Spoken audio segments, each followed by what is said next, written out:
I caught my spoiled sister making out with my boyfriend just 1 week before her wedding. Unable to stay silent, I made a call to her fiancé, a call that set everything in motion. At first, I thought he might ignore me, brush it off as pre-wedding nerves, but I was wrong. Oh, so wrong. On the wedding day, he dropped a bombshell that no one saw coming. But before we get there, let me take you back to where it all began. I'm 28, and my sister Sarah is 26. She's always been the golden child, the one who could do no wrong. But as her wedding day approached, I noticed something that set my nerves on edge. She was acting strangely around my boyfriend, Tom. At first, it was subtle, tiny, almost imperceptible things that I tried to dismiss. She'd laugh a bit too loudly at his jokes, even the ones that weren't remotely funny. I told myself it was nothing. She's just excited about the wedding, I thought. But deep down, I knew better.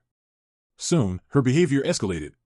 She began finding reasons to touch him, a hand on his arm here, a light brush against him there. It was always casual, always just enough to leave me questioning myself. Was I imagining it? Was I being paranoid? But then I'd catch her lingering glances when she thought no one was watching, and my stomach would churn with unease. One night, after a particularly uncomfortable family dinner, I finally brought it up to Tom. "Did you notice how Sarah was acting tonight?" I asked, trying to keep my voice steady. He looked at me, puzzled. "What do you mean?" I explained, the laughter, the touches, the looks. He shrugged it off. "You're reading too much into it," he said. "She's just being friendly." Friendly. That word felt like a slap. If this was friendly, then what did crossing the line look like? I decided to keep a closer eye on them, hoping I was wrong. But as the days passed, my suspicions grew. At every family gathering, Sarah found excuses to sit next to Tom. She'd ask for his help with wedding-related tasks, completely ignoring my presence. And then, at a family barbecue, I saw them standing too close, whispering in a corner. She was giggling, leaning in toward him, her eyes sparkling in a way that made my stomach twist. When they noticed me watching, they stepped apart like guilty teenagers caught sneaking out. That night, I confronted Tom. "What were you and Sarah talking about earlier?" He looked surprised. "She just wanted my opinion on the music selection." I raised an eyebrow. "And that required you to stand so close together?" He sighed, exasperated. "Not this again. I told you, there's nothing going on."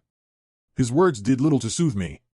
"She's practically throwing herself at you, and you're doing nothing to stop it." His voice rose in frustration. "What do you want me to do? She's your sister." "I'm trying to be nice." "Nice?" I snapped. "Set some boundaries. Make it clear you're not interested." "I'm not interested," he insisted. "You're seeing things that aren't there." Our argument spiraled, leaving us both angry and exhausted. But I couldn't let it go. The next day, I decided to confront Sarah directly. We met at a cafe, and as she chatted about her wedding, I struggled to keep my composure. Finally, I couldn't hold back any longer. "Sarah," I interrupted, my voice trembling. "We need to talk about how you've been acting around Tom." Her smile vanished, replaced by confusion and then anger. "What are you talking about?" she demanded. "The flirting, the touching, the way you look at him, it needs to stop," I said, my voice firm. Her face flushed red. "You're being ridiculous," she snapped. "Tom's practically family." But I stood my ground. "It's more than that, and you know it. You're crossing a line." She stormed out, leaving me sitting there, heart pounding and mind racing. Had I made a mistake? Was I being paranoid? When I told Tom about our confrontation, his reaction only added to my doubts. He thought I'd overreacted, and his words stung like salt on an open wound. The days leading up to the wedding were a nightmare. My parents questioned me, siding with Sarah. My sister stopped speaking to me, and I felt more isolated than ever. I was supposed to be a bridesmaid, but I didn't even know if Sarah still wanted me there. And Tom? He was still invited, adding another layer of tension to an already unbearable situation. We thought attending the wedding together might show there were no hard feelings, but the mere idea of sitting in that church, watching my sister walk down the aisle, knowing how upset she was with me, it made my stomach churn. I tried everything to mend the rift. I called Sarah over and over, leaving voicemails filled with apologies, begging her to talk to me. But silence was her only response. Even when I went to her apartment, desperate to see her, she refused to open the door. As the wedding day crept closer, the anxiety clawed at me like a relentless shadow. My boyfriend, Tom, kept urging me to let it go, to relax, claiming this would all blow over. But deep down, I wasn't convinced. One night, I had a nightmare so vivid it jolted me awake in a cold sweat. In it, I walked into the wedding, and every eye turned on me, glaring, whispering, pointing. I felt the weight of their judgment, their disdain. I woke up gasping, my heart pounding like a drum.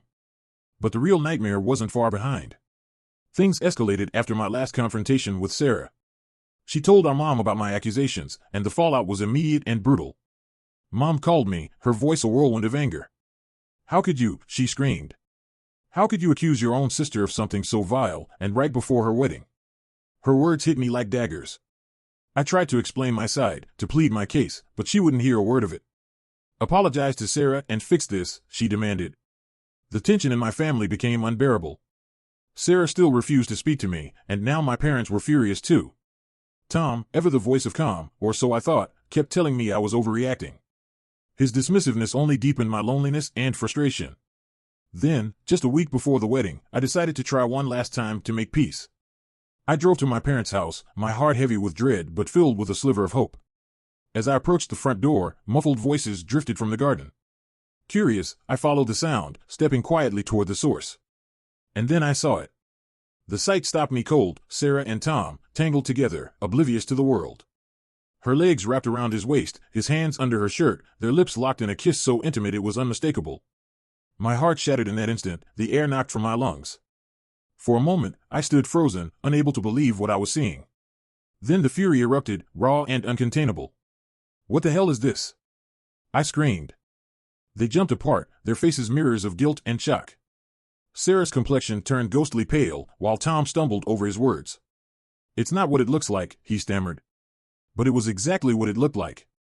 Every suspicion, every fear I'd buried deep inside, dismissed as paranoia by everyone else, was now confirmed in the most devastating way. "How could you?" I choked out, tears streaming down my face. My voice cracked under the weight of my grief. "My sister. My boyfriend. Together." Sarah started crying, her sobs a mix of guilt and panic. "I'm so sorry," she gasped. "We didn't mean for this to happen." But I couldn't bear to hear her excuses. I turned and fled, ignoring their desperate calls for me to come back. When I reached my car, I drove blindly, my tears blurring the road ahead. My phone buzzed relentlessly, Tom, Sarah, even my mom trying to reach me.